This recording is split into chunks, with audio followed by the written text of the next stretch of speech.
இது வந்து பார்த்திங்கன்னா சொரக்காய் பொரியல் வந்து எப்படி பண்ணுறதுன்னு பார்க்கலாம். ஸோ நம்ம வந்து பார்த்திங்கன்னாக்கா ஆயில் போடுறோம். ஆயில் போட்டு ஆயில் வந்து நல்லா காயட்டும்.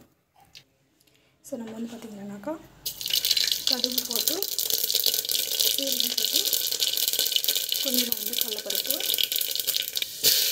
பூண்டு காய் வந்து ஆட் பண்ணி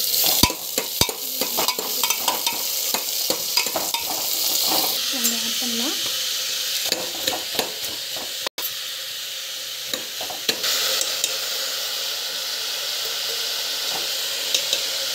பார்த்திங்கன்னா நல்லா வந்து வேகணும்.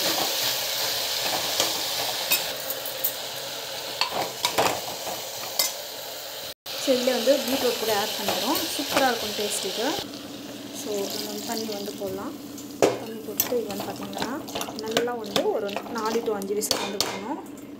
நல்லா வேகும். ஒரு 4 to 5 விசில் வர வரைக்கும் அப்படியே விட்டு. ஸோ நம்மளுக்கு வந்து பார்த்திங்கன்னா விசில் வந்து கொடுப்போம். நம்ம வந்து ஆஃப் பண்ணிடலாம்.